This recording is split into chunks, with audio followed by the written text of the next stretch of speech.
এই মুহূর্তের সবথেকে বড় খবর, স্কুল সার্ভিস কমিশন 2016 চাকরি প্রার্থীদের জন্য আশার আলো।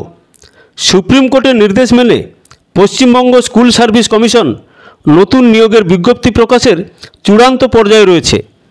রাজ্য শিক্ষা দপ্তর ইতিমধ্যেই নতুন শিক্ষক নিয়োগ বিজ্ঞপ্তির খসড়া প্রস্তুত করে রাজ্য মন্ত্রিসভার অনুমোদনের জন্য পাঠিয়েছে। কিছুদিনের মধ্যেই এই বিজ্ঞপ্তি প্রকাশ হতে চলেছে বলে জানা গিয়েছে। মুখ্য বিষয় হলো, নতুন বিজ্ঞপ্তির খসড়া আপাতত চূড়ান্ত।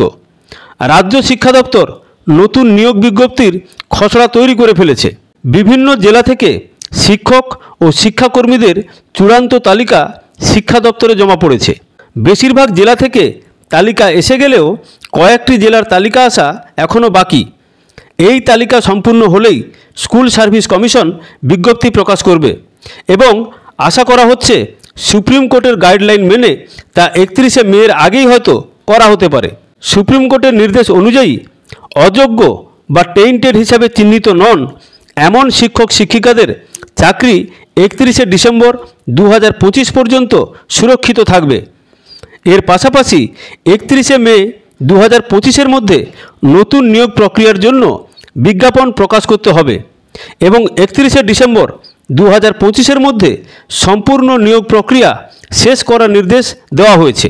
নতুন নিয়োগ প্রক্রিয়া আরও স্বচ্ছ করার জন্য স্কুল সার্ভিস কমিশন একাধিক পদক্ষেপ নিচ্ছে। এর মধ্যে রয়েছে পরীক্ষার্থীদের ওএমআর শিটের কার্বন কপি দেওয়া এবং বিস্তারিত মেধা তালিকা প্রকাশ, যেখানে প্রতিটি প্রার্থীর প্রাপ্ত নম্বর উল্লেখ থাকবে।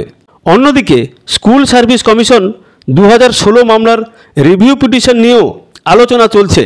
তবে নতুন নিয়োগ প্রক্রিয়া এর সঙ্গেই এগিয়ে নিয়ে যাওয়া হচ্ছে। বিজ্ঞপ্তি প্রকাশের সম্ভাব্য সময় যা দেওয়া হয়েছে, জেলাগুলি থেকে শূন্য পদের চূড়ান্ত তালিকা পাওয়ার পরেই খুব শীঘ্রই এই বিজ্ঞপ্তি প্রকাশ করা হবে। এই নতুন নিয়োগ বিজ্ঞপ্তি পশ্চিমবঙ্গের হাজার হাজার চাকরি প্রার্থীর জন্য একটি নতুন সুযোগ নিয়ে আসতে চলেছে। আবেদনকারীদের কমিশনের ওয়েবসাইট এবং অন্যান্য সরকারি বিজ্ঞপ্তির ওপর নজর রাখার পরামর্শ দেওয়া হচ্ছে। তবে অন্যদিকে শিক্ষামন্ত্রী ব্রাত্য বসুর প্রচেষ্টায় নতুন করে প্রায় 18,000 শিক্ষক পদ, বা বলা ভালো নতুন করে 18,000 নতুন শিক্ষক শিক্ষিকা নিয়োগ করা হবে, যা এখনও পর্যন্ত যারা একবারের জন্য পরীক্ষায় বসেননি তাদের কাছে একটি নতুন সুযোগ এসে যেতে পারে।